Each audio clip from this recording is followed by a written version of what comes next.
I'm really happy you're all here, and I think we'll get right to it. I have 3.5 extra minutes with Martin. So Martin, come on up. Where are you? No, I want every second with you. I don't think Martin Sorrell needs much of an introduction. Well, then don't bother. Am I sitting No, there? you sit there. I'm supposed to sit here. I was told to sit there. No, they told me to sit here. Oh, so. well, it's a well-organized conference. We can't even spell our own name right, so hey. We're pretty well organized in reality. I know you are. So, Martin, I don't think I will go through a whole introduction. Don't bother. You created much of the modern advertising industry. WPP was wire and paper products, wasn't that what it was called? Well, again, research is important. Wire and plastic. Plastic. I meant to look it up this morning. It was wire and plastic products, and it was mostly a grocery cart maker. No, right? we couldn't make carts. But you did. We couldn't figure out how to put one basket on top of the other, so we made wire baskets. Wire supermarkets baskets. Still do. Okay. You still make those? Yes, yeah. Pots and pans. Yeah. It's kind of like Wipro. They started with soap or something, right? Yeah, so it was a little shell company. Yeah, but you had been the number 3 at Saatchi & Saatchi, basically. No, there were lots of number 3s. Yeah, well, you were very senior. You knew the ad industry is the point. I think Andrew's here from the Financial Times, and he will attest to the fact, there were lots of third brothers. Okay. There was Jeremy Sinclair, Bill Muirhead, Tim Bell. Probably Tim had the greatest claim, I would say, on the third brother moniker. I really basically worked very closely with Morris on the development, on the financial side of the business, and the development of it by acquisition. And at one time it was the largest. We built it into the largest advertising and marketing company in the world. And then we sort of did it again. And I said we, because you said you did first person singular. It's always nice to give credit where credit is due. Well, yeah, some credit would always be nice. My mum would agree with you on that if she was still alive. But no, essentially, it's an industry that I think is, again, going through tremendous change. Your conference sort of embodies a little bit of what's going on. I mean, you took this company that was basically nothing, having come from a tremendous experience base. That's the point I'm making. And you built it. You bought many of the world's great. We also grew organically. And you grew organically also. But now, in terms of the big change that we're in the midst of, certainly you've been part of it in all kinds of ways. But what has happened? What just happened to you? What can you tell us about that? About what just happened, or what's happening in the industry? Well, we two different questions there. I know. I'm more interested in the former than the latter at the moment. I know where you're going. I'm more interested in the latter. You don't have to. You told me I could ask you anything, but you might not answer everything. No, that's right. Well, I will try and put you in your place, which is extremely difficult to do if you step out of line. Talking about the industry, it strikes me, and it sounds a bit like apple pie and motherhood, but there are two fundamental things that have always struck me. There are two buckets. One is geographical, and one is technology. The geographical bucket is, I think, far easier to sort of figure out. And when, I was at WPP, we were working extensively with Google, which is, just to put it in perspective, our media book at WPP was about $75 billion. That's how much media you purchased. That's how much media the group purchases, and of that, 5 billion goes to, or went last year, to Google. And from what I can understand so far this year, it's growing at not as strong a rate as Facebook. Interestingly, we'll come back to Facebook, but it's still growing. So this suggestion that in relation to the technology bucket, Google and Facebook are eating agencies' lunch is something that I feel, I can understand people suggesting that they're encroaching, but I think fundamentally, if I look at the media book that we had last year, 5 billion went to Google, 2.1 billion went to Facebook. Both were growing strongly, not as strongly as Google and Facebook itself, but you've got to remember that Google last year was 100 billion. This year it'll probably be, of advertising, this year it'll probably be 125, 130. Facebook was 40. This year it'll probably be 55. Still growing strongly. Billion in revenue, In almost all advertising revenues, Yeah. okay? They are the two leading destinations for WPP, and I would assume, although our competitors don't talk about their numbers, I would assume for our competitors too. So those, sometimes they don't like being referred to as the duopoly for obvious reasons, but they still have a stranglehold. The one threat to them is Amazon. And in the last quarter, you saw Amazon generate $2 billion of ad revenue. What don't they generate revenue in? But yeah, well, certainly this is a major direction. That's good. Sorry. So if it's running at $8 billion, there's a long tail at Google and Facebook. You have to remember, of that 100 billion or that 40 billion last year, we don't know how much, but something like 70% is our guess, or is WPP's guess, comes from the long tail. So it's the old classified advertising. Yeah, small businesses. Increasing the primary demand. In fact, it's interesting that Amazon posted a figure, I think, of 1 million small businesses this week that advertise on Amazon. So Amazon's running at 8 billion, sort of moving average. Obviously, with 150 billion at Google, with 40, 50, 55 billion at Facebook, that's the big opportunity. Two big opportunities for Amazon. One is advertising, and they are very aggressive. And the second is search, right, which poses a big threat to Google and Facebook. So this is really the third force that you and I have talked about for many years. We hoped it would be Snap. It still could be, but we can debate that. But the real third force, and the question is whether it's the right third force, is Amazon. And I'll just give you one really interesting thing. I think I was at the Axel Springer Award for Jeff Bezos in Berlin about 10 days ago. It was really interesting in the sense that, Bezos's achievements, as Warren Buffett pointed out in Omaha this weekend, are truly extraordinary, not just in one industry, but in cloud computing as well. Quite extraordinary. So extraordinary that even somebody like Warren Buffett didn't invest in Amazon. But what was interesting about that experience in Berlin is that outside the Axel Springer building, and to your point about what you said the point of this conference is, there was a 24-hour demonstration by German workers, immigrant workers mainly, about Amazon underpaying them below the German minimum wage. I don't think that's quite accurate, that claim, but it's about the social positioning of Amazon in the world. And the fundamental issue on the technology side is you now have 7 companies, and I was looking at the numbers. It's interesting that Amazon is now, I think, number 2 in market cap terms to Apple. So Apple's at about $930 billion. Probably will be the first company to crack $1 trillion. They said it could happen this week, potentially. I think it's probably a little bit ambitious, but I think it looks like in the cards. And then you've got Amazon at about $735 billion. So, and Google is now number 4. I think Microsoft has just eclipsed Google in terms of a market cap, and then you have Facebook at 5 and Berkshire Hathaway at 6, and the 2 Chinese companies, Alibaba and Tencent, all around 500 billion. Now, the point is they're like 7 sisters, and I use that analogy to go back to energy and oil.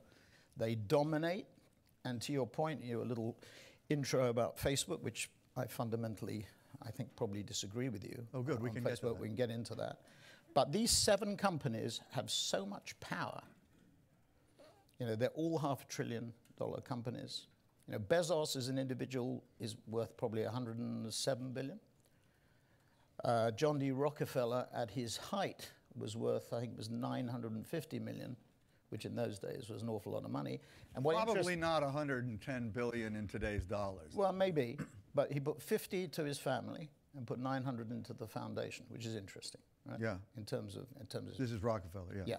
Yeah, and I think the point about Facebook is that when you're as successful as they have been, and in fact all those 7 companies, you probably put the 2 Chinese to one side because of the Chinese government, the Chinese economy, etc. With that power, with that revenue scale, with that market share, with those margins, with that liquidity, with that profitability, comes responsibility. And I think that's the fundamental issue. What they have to realize is that, when you get to that scale and that influence, the responsibility is enormous. And the quintessential point is, I think, and Mark Zuckerberg, when he was interviewed in Congress, was asked the question, got somewhere closer to it, but the fundamental question is, are they technology companies or are they media companies? And I've always had the view that they are media companies, that Facebook and Google are media companies.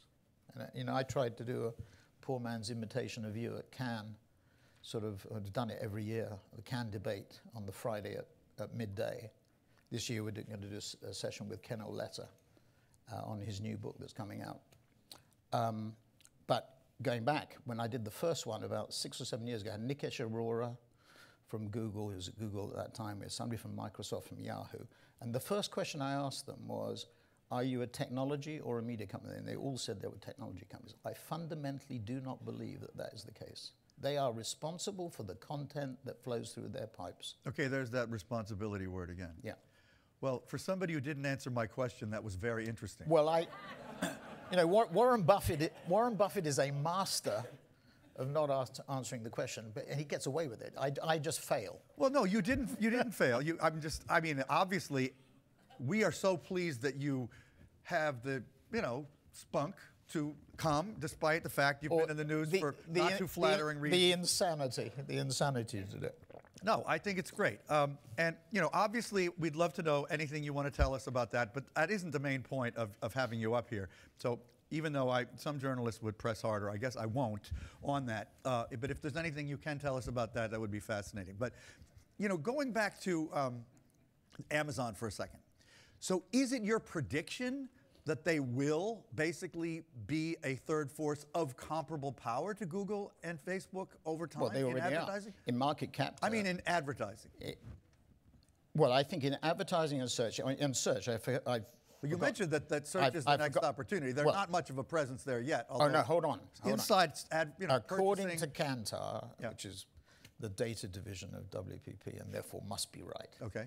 I'm glad you're still loyal. According to Kantar, 55% of product searches in the United States arise from Amazon. So in one way or another from Amazon. And with voice-activated devices, all the 7 sisters have voice-activated devices. This is a big battle. Just before Christmas. All 7 have. All Facebook 7 doesn't have one yet, but they're working on it. But they're working on it. Yeah, they are working. And then you've got JD.com with the wonderfully named Ding Dong, which has been in operation in China for 2 years, or 2 years, 2.5 years, but it didn't get much traction, interestingly, but is now starting to get more traction. But if you think about the implications of voice-activated devices in terms of control of consumer relationships, control of data, it's formidable. Yeah. And these 2 areas of advertising and search, I think, are the 2 big areas where Amazon really will rattle the cage. And my sense is both Google and Facebook obviously have other things to deal with, other challenges, particularly Facebook at this point in time. But that's the battlefield. Okay. Well, I want to get to the economy and Trump, and I want to give the audience a chance to ask a question or two, too. But, this issue of the responsibility they have as media companies, these companies, I guess what I'm especially eager to understand, and I do agree with that, by the way, and the companies adamantly continue to disagree with that. They prefer to disagree, whether they Well, the interesting thing, David, is I think Google have hired 10,000 people, or hiring 10,000 people. Facebook now are up to 20,000 people to monitor the content. Right, so that's the right move. I mean, what should they do differently as a result is what I'm getting at. And how much more do they need to do than what they're doing now? Well, I think ironically, they have to do more of what they're doing, which is they have to take responsibility for that content. They can't claim, sort of their digital sort of engineers tightening these digital pipes with their digital spanners, and then they're not responsible for the stuff that's running through the pipes. Yeah. It doesn't make any sense to me. Right. And in your article that you sent me in preparation for this grueling interview. Hey, I've hardly said anything. That's the objective. I could be more grueling, believe me. No, you talked about the inherent conflict you saw between Mark and Sheryl at Facebook. This is in Time Magazine. In terms I of wrote their, this piece a couple weeks ago, which I think is a really interesting piece. I mean, maybe I'm dangerous to say this, but if I was managing the PR for Facebook, which I wasn't, I don't think WPP was either. I would have probably been more prominent with Cheryl, actually. One of the things that surprised... Except that every one of her appearances has been almost a total failure, but go on. I disagree with that. Okay, and why? And I disagree. No, I think she's, you know, you pointed out that Mark was much more philosophical about connection, social network, etc. And when you looked at the original S2 and the objectives he laid out for Facebook, he didn't talk about a corporation or profitability. He talked about connecting the world and everything around that. And it's true that Cheryl brought, you know, a different emphasis. But I think the two together actually would have been a much more potent combination than Mark on his own. Now, you mean if she had come to Congress? Well, if at Congress you had seen the two of them there. She would have had the answers to some of the questions he didn't know the answers. Maybe. I mean, I don't know whether he didn't know the answers to all the questions he was asked, but I just think it would have been better balance. It would be a yin and yang. You know, left brain, right brain. But I want to keep pressing on this issue. What should they do differently? I mean, Facebook's hiring 20,000 people. Big whoop. I mean, they are basically, you know, the story about Sri Lanka is amazing, where they basically were promoting discord at the highest level, where people were killing each other in ethnic discord, and the activists and the government both asked Facebook to do something about it, take down the fake content that was leading to that. Nothing happened until Sri Lankan government turned off social media in the country. Right. And then Facebook said, oh, we can't show ads, so we'll come and talk to you now. Yeah, but, you know, but that's how they act. And they have no local language speakers. How many users, Facebook? Over 2 billion. That's a lot. Market cap, despite all the problems, a lot. Over $500 billion. Right. Profitability, you know, you pointed out, per dollar of revenue, highest margins of any company of their size. Almost ever. Ever, right? You know, you go to Apple, right? The most valuable company on the planet. We've seen some institutions, investors, complaining about the social impact of iPhones. We're going to hear about that at this conference. No, as these companies develop and they accumulate so much power and so much influence, just like the energy companies of a different era, it imposes on them certain responsibilities. You know, with power comes responsibility. Yeah. And so the answer to your question is they have to do more of the same. I mean, they have been steadfastly unwilling. Both Cheryl and Mark have been asked head on. I think one congresswoman asked Zuckerberg whether you're a technology and media company. I think admitting that they are a media company and they are responsible for the content, and to your Sri Lankan example, they are responsible for the impact of any of those events, Cambridge Analytica. Well, you know, I would go further. We haven't gone. We've talked about the impact on the U.S. election.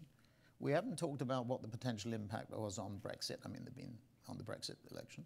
We have or the general election in the UK, or the election in Germany, or the election in France. Well, these are things people know about. But I would just finish this segment of the interview by saying, one of the things they're responsible for that they have not taken responsibility for is having allowed themselves to grow so quickly in languages that they have absolutely no knowledge of, no speakers of, to the point that in those countries, they are the primary political force in countries where they have no local language expertise. That is fundamentally irresponsible in itself. They should not have allowed themselves to grow in that way if they couldn't manage it.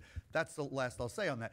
I want to go to Trump and the U.S. Just to one thing, they have done some things recently, or Mark has initiated some recently, that have affected either their revenues or their revenue potential. Okay, so I think you have to give them some credit. Yeah, he's slowly doing for what they are prepared to do. He wants to do the right thing. Exactly. Yeah, exactly. He does. He definitely wants to.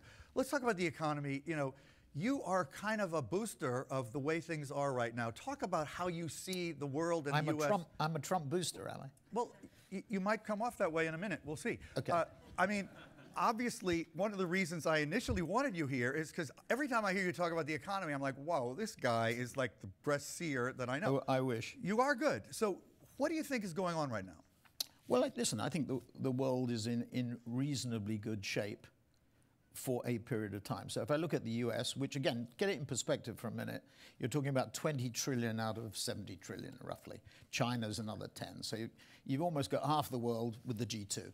So when I talk about the geographical bucket... You have a huge, you mean WPP huge in China. Yes, huge in China. It's the Always number 3 market. UK, because of historical, I mean, big share in the UK, 40%. US probably is about 22, 23.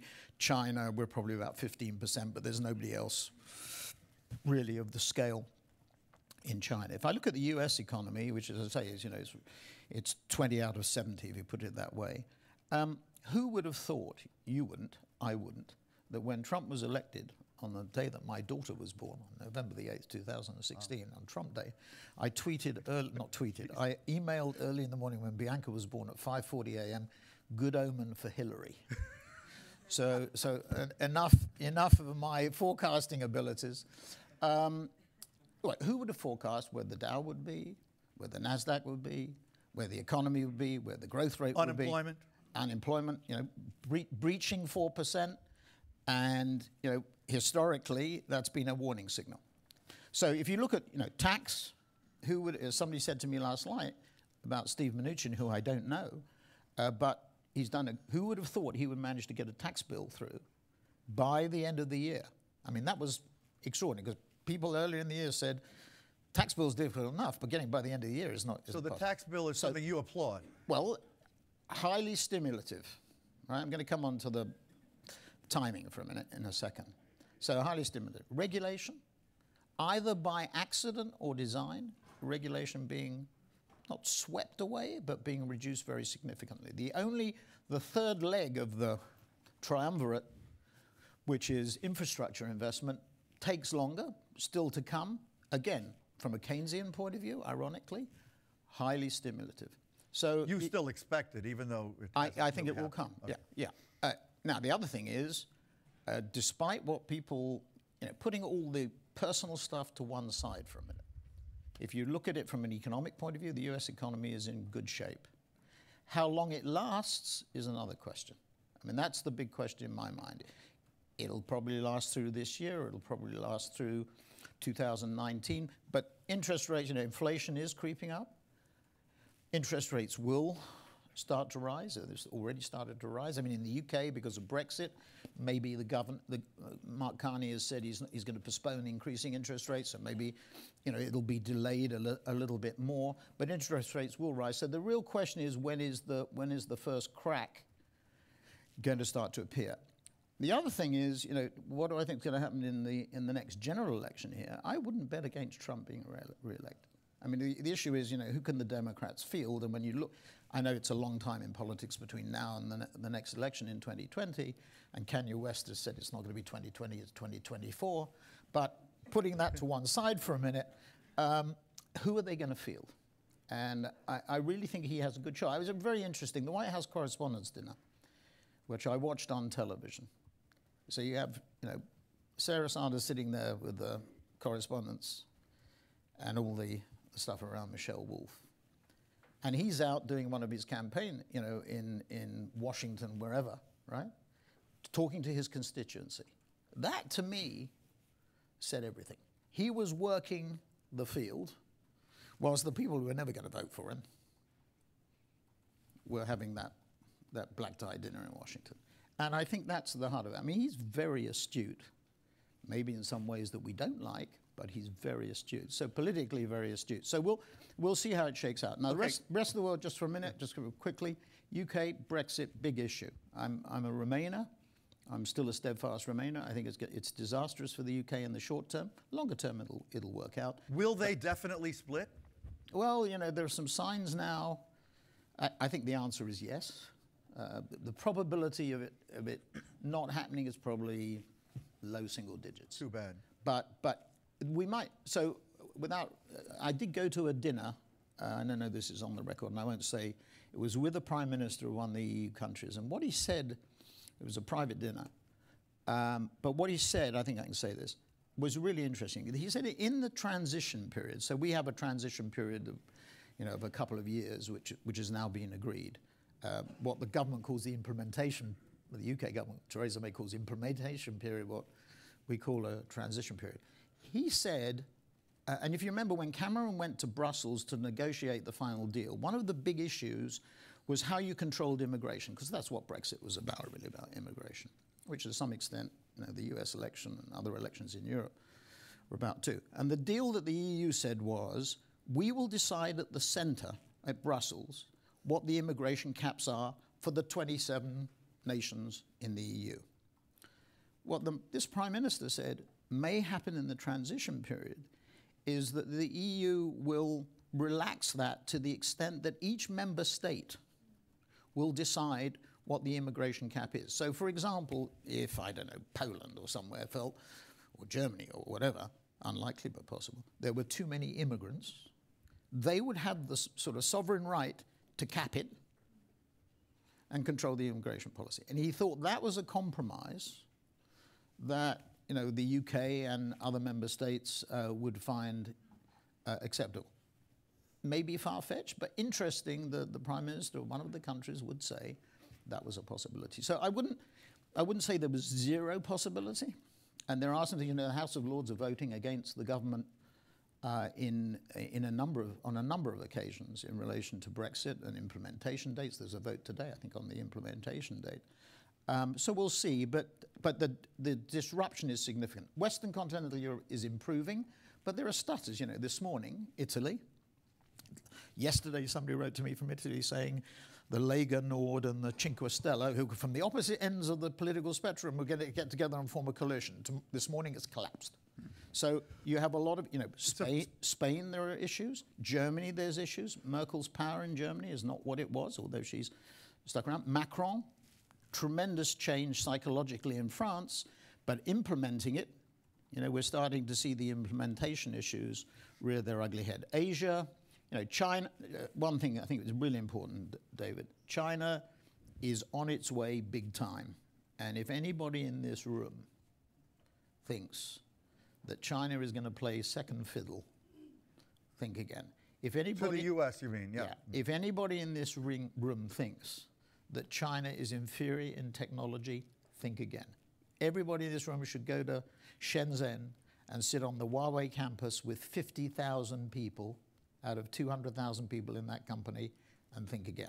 It may be that the sanctions against ZTE and potentially Huawei will check them, and maybe it will check them, but it's only a question of time.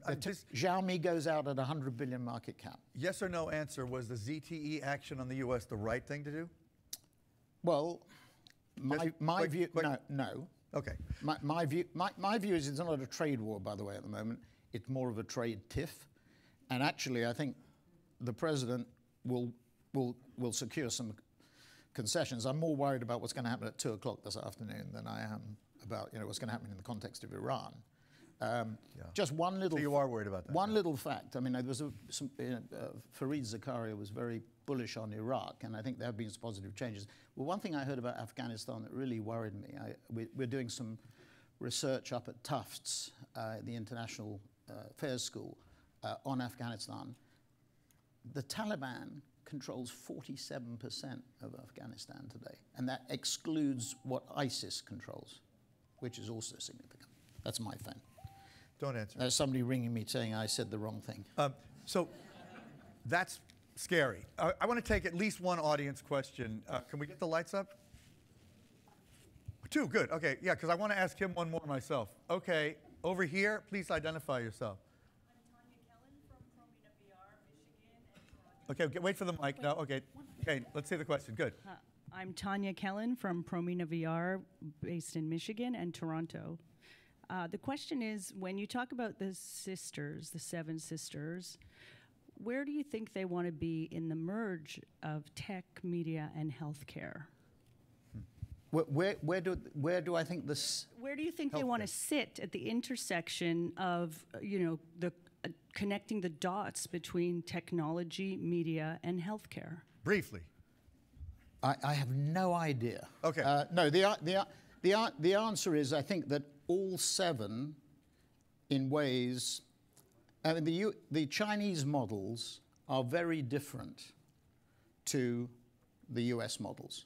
So if you look at Tencent and Alibaba, really, they combine aspects of Google, of Facebook, of Amazon, not so much of Apple maybe, but they pull it all together into a very significant whole. And their whole approach, for two reasons. One, I think they think strategically as the intersection of all the areas, all the categories that you talked about.